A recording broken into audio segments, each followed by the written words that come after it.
Alright guys, here we are tonight down at Golf Central and we have the Ping iBLADE. Yeah, Golf Central. Have the Ping iBLADE. Yes. Would that be? I. iBLADE. So, oh, you're like Roman. Yeah, I'm like Keeping it old school, I like it. iBLADE. It is the successor to the S55. Yeah. And the S55 was the successor to the S56, which is 57, 58, 59. So there you go. So that's how long the S series has been going on for. Okay. Now the Ping iBLADE, I've been told from the Ping rep, so it's got to be true. It must be true. Has to be. And look, Ping are fantastic. They've got so much stuff to back it up. Yeah. I would love to get my hands on the password for the Ping Fold. So they've got like thousands and thousands of tests they've done. You and every other golfer, I reckon. Oh, it would be amazing. They do make just solid clubs, don't they? There's just no mucking around. It's a Ping. You know it's a Ping too when you look at it. It still looks like a Ping. Except... Well, so what I want to say is that the iBLADE is what I was told was that this is as forgiving as the Ping I in regards to MOI from 6-iron down. So 6-iron down to pitching wedge. Right. Is the same or better than the I out of a smaller package. Okay. Now that's pretty cool. That's fair cool. I mean, the I's not that big, but the iBLADE's certainly quite small, so iBLADE for a reason.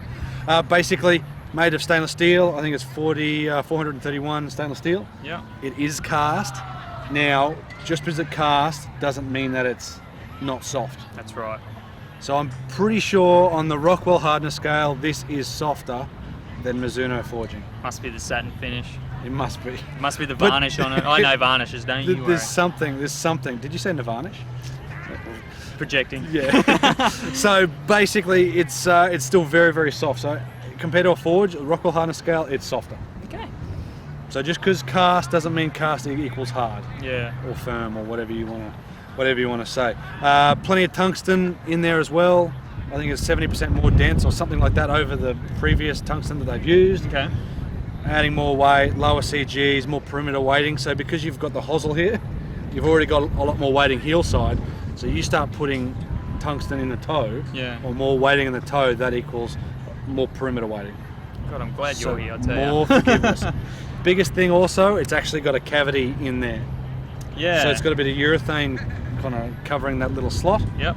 Whereas you can't really do that in a forge club. Why is that? Because forge is basically a billet bit of steel pressed, and you can't have a forge or a press that has a cavity in it.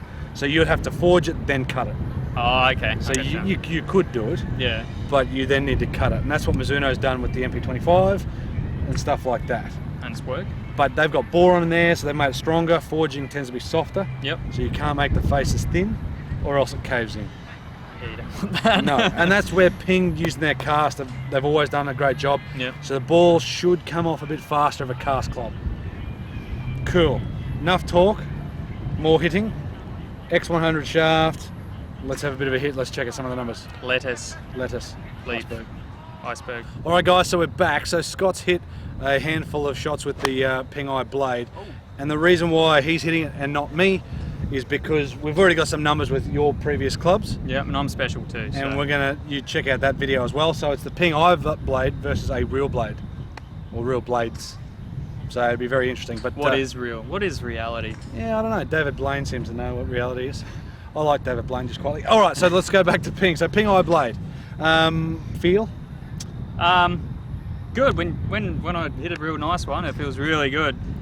The misses though, they do feel different to the misses on my blades. In what way? To me, they feel harder. So they feel like they're more missed, if you know what I mean. Yeah, like whereas mine, like I know it feels missed. It feels really thin and gross, whereas this feels hard and gross. If that makes sense. Yeah, I don't know. It's sort of hard to explain. Like for me, I mean, like I said, when I get one out of the screws. Beautiful. It's like any other blade, feels schmicko. Yep. But this, I mean, just a bit different. So a bit different. That's the biggest thing is when you're testing golf clubs, it's not just about the numbers.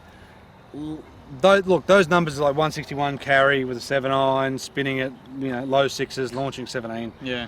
123, 124 ball speed, same as what you kind of hit your 7-iron. Yeah, yeah. But it's coming out basically the same, but then you kind of go, well, what does it feel like and sound like? Yeah. And then that's then a factor in buying. Yeah, see, I don't feel like every good shot is a good shot with this thing.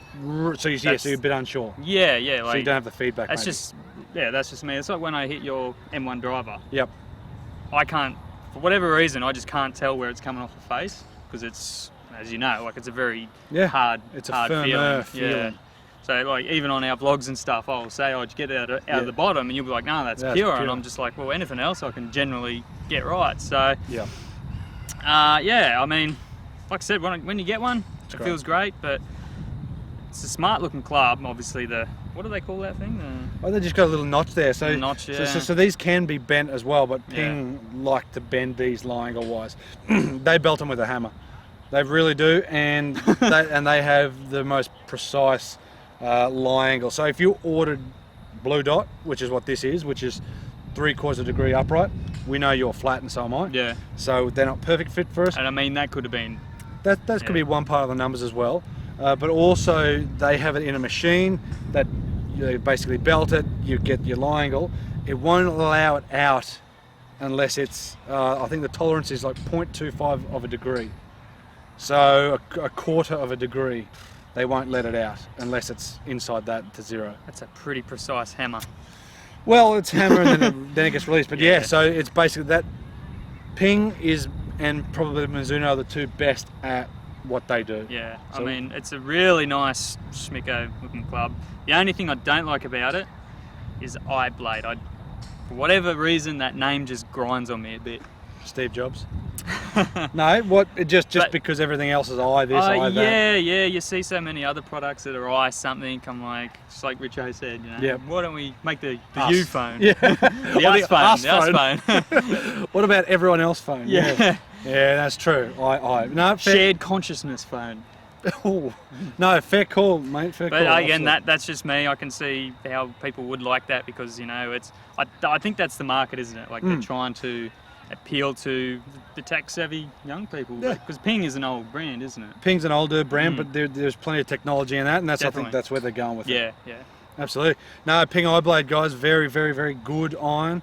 Test it out if you would like, if it suits your game. I mean, comment down below, and if you're smaller-headed iron or you're a bigger-headed iron. Yeah, and also comment, like, if I'm lying.